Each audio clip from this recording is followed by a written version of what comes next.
Now, what about the fate of the Ulster Division after the Battle of the Somme itself? It did experience a number of problems, did it not? After the Battle of the Somme, the casualties were a big factor in preventing volunteering in Ulster. I think that once the news came through, it certainly helped the enlistment to dry up. Now in mainland Britain, by this stage, the whole business of volunteering for war was over and people were being conscripted. The conscription never applied in Ireland because it was too controversial a measure to apply in a country that was, well, since Easter 1916, really seething and politically very volatile. So there was no conscription in Ireland to help boost the numbers. So the actual volunteering for the Ulster Division, that died away, really. So the Ulster Division was in a situation where it was going to shrink. So in actual fact, the division was filled up from a wide range of sources. There were Englishmen, Scots, Welsh, there was some Southern Irish in the division. And the division was, of course, smaller than it had been, but had a much more diverse range of people in it. Right. So it did survive, but it survived in a very different form. It survived in a different form. Perhaps it's even wrong to think of it as an Ulster Division by the time 1918 has come. The 36th Division, yes, but I would say only a proportion, perhaps only a fraction of the men who first joined up in 1914 would still have been with it in 1918, and they would have been thought of as old men. Maybe some of them only 21, but thought of as the old men, the veterans.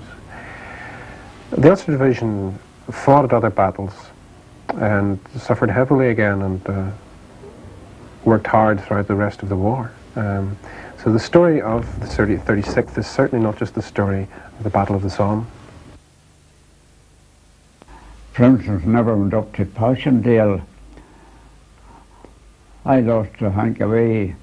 I think about 60% of my section all destroyed, but I'm not like that down the Somme. The Somme was bad, you know, but Passchendaele was terrible. I always liked Passchendaele worse than the Somme. Yes, you obviously survived the Somme, and you continued, as you were telling us, to serve up until 1918. Aye. So you were present in a number of other battles. Oh yes, I was at the Messines battle. That was under General Plumer, and then I was about we pulled out a bit, and then I was supposed to I was up in the salient for 8 weeks, a bit over 8 weeks, and in that period I lost about 60% of my section. It was tough going. Our artillery supported the Passchendaele fighting, you see,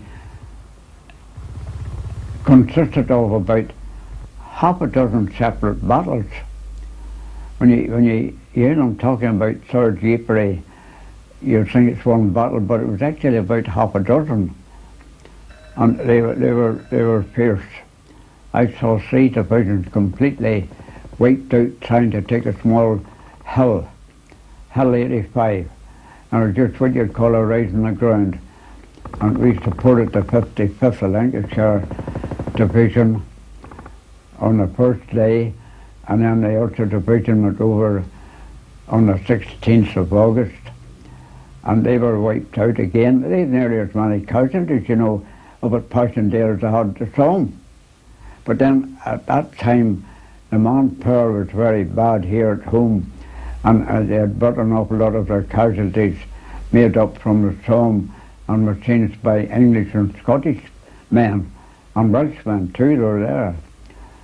And so that whenever the casualty list came out, it didn't hit Ulster the same. You see, it's the first the Somme did. So then after the 16th Division were again, they had over 4,000 casualties that day. And then we supported the 41st Division. And I remember that was the only time in France ever I saw a truce where the men came out of their own trenches and pulled in their dead and wounded without any firing. That was the only time ever I saw a truce out there. Well then, what happened to you in 1918? Well then after Passchendaele we came down and got built up again and took part in the Cambria push. I started on the 20th of November 1917, and then whenever it was over we were on the line from the 20th of November right up until Boxing Day. We were supposed to be relieved on Christmas Day, but that didn't take place, and we came out of the line for the first time on Boxing Day. And there had been what was supposed to have been the heaviest snowstorm in northwestern France. The snow was about 14 feet high, 12 and 14 feet high, higher, much higher than this room here. And we had to go through the whole of that. So we got out and then we went down to the south and we reached the 41st Division, the French Division, 41st French Division, and opposite St. Quentin. And then we were there whenever the Germans made their big attack on the 21st of March 1918.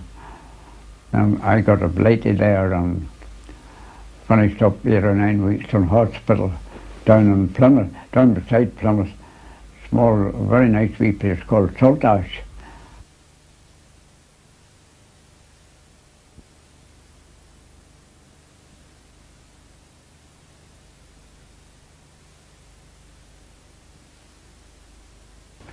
If you look at the figures, you see that nearly 50,000 Irishmen actually fell in the conflict. Nearly 50,000 Irishmen died in this war. Now, some 10,000 or so were from the north. The rest were from the south of Ireland. And I think it's important to realise that. There were a range of Ulster Catholics, Irish Catholics, who fought and died in that same war. There were a range of nationalists who actually went and fought, particularly in the 16th Division. I think the thing is that for Irish Catholics it's been very difficult to remember the First World War, because shortly after this Irish independence came, certainly in the south, and having fought for the British Army has seemed to have been something maybe to be ashamed of, something that is a relic from the past, the days of empire, and it's been perhaps difficult for our Catholics to remember that time. So that has led to sort of a loss of that memory, perhaps, in the Catholic community, whereas in the Ulster Protestant community, identifying with Britain and with the British Empire still all down through the years, it's been much more easy to remember, and remember with pleasure the fact that thousands of Ulster Protestants went and fought for Britain.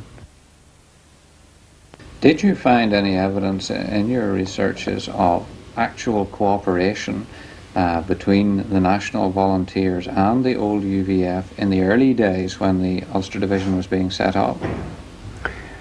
It's interesting to read the newspaper for the early days in 1914 and see that National Volunteers and Ulster Volunteers marched side by side to catch the train to go off to the camp to train.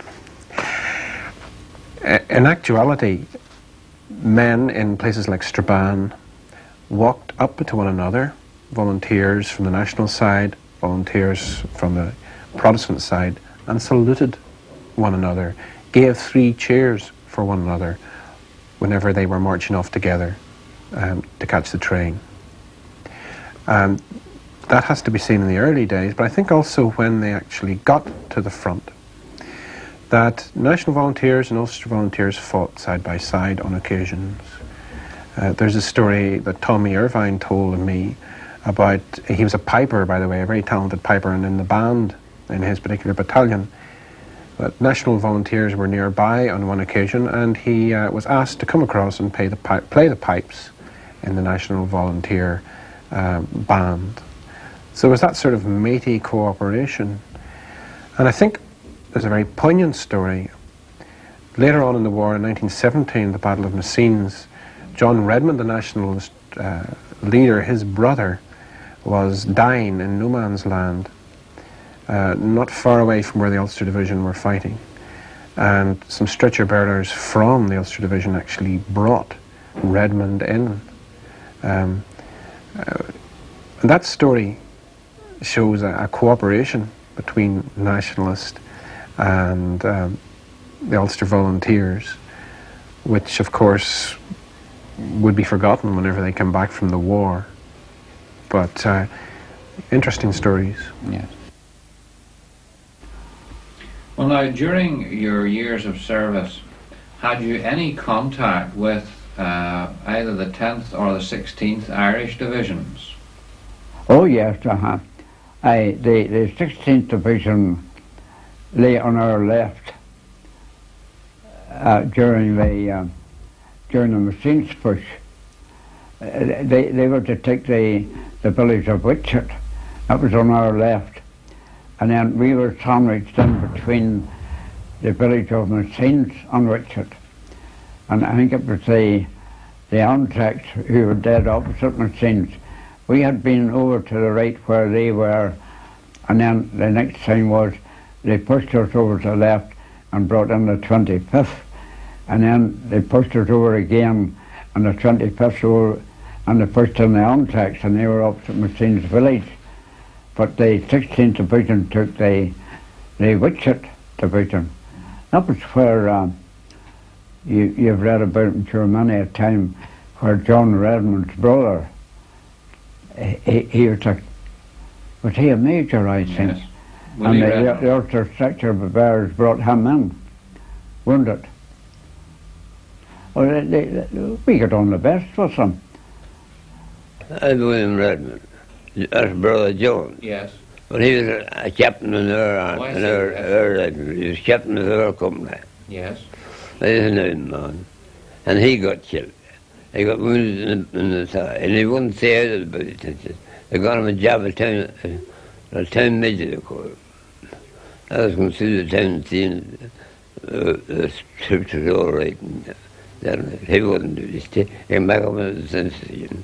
He wasn't back very long till he got killed. He got wounded in the leg and that finished him. Well, what Ypres? Ypres was a hard spot, you see.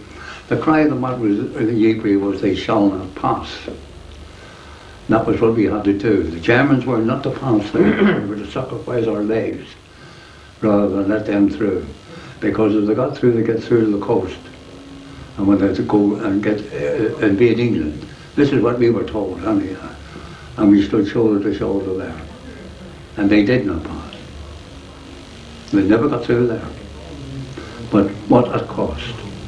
Thousands died there. Thousands.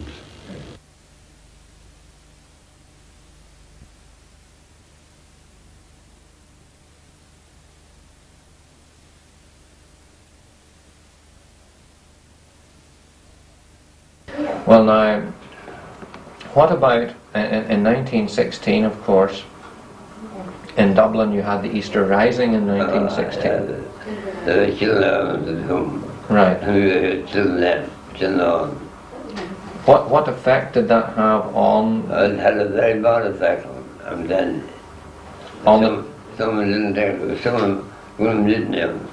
When I was at one sergeant, there was a mutiny on them. In your regiment? In the regiment, yeah. Yes. When you come back to Ireland in 1919, Yeah. events had taken a queer turn politically. You know, you had the sort of the 1916 events in the post office. Oh yes, yes. Had you heard about those when you were out in the front? Oh yes, we heard all about that, yeah. How did you feel about that? The English-speaking Germans used to shout across, you know, about Did they? What did the Germans shout? They used to shout over them. to the Irish regiments to go back. The British was killing all the Irish. Go back and all that kind of tripe. You must You're have passing your marks of that. Nobody with intelligence are passing your marks of that. You remember what was the feeling generally about the events? Well, back I'll home? tell you this. I mean, as I say, I have no. I'm not a biased type, you know that. Yeah. I'm a happy-go-lucky kind of type. I've got a good sense of humour and that kind of thing. But I'll tell you what I didn't like. It was one. I was in uniform at the time. I'd only been discharged, see. And I was walking along Westmoreland Street. That's a main street in Dublin. This evening I was walking along there, and I see two men and two ladies coming along towards me. And when they got alongside me, the two ladies stepped on side and they spit on me. I thought that was, you know, a bit rough. Still, that's how things go. When you were in France, Yeah, the Easter Rising yeah, was happening back home here. yeah. Did you hear about it when you were We out did, there? we did, we heard about it. Yeah. How did you feel about it? Well, we thought it was the wrong thing for them to do. We were out fighting to keep the Germans back, and they were going to fight and to keep the Germans here. Their arms outstretched waiting for them coming in. And God help them, they were under the influence that they were going to, the Germans were going to land in ships here to help them. Thought that. Did they think that? Oh, they did.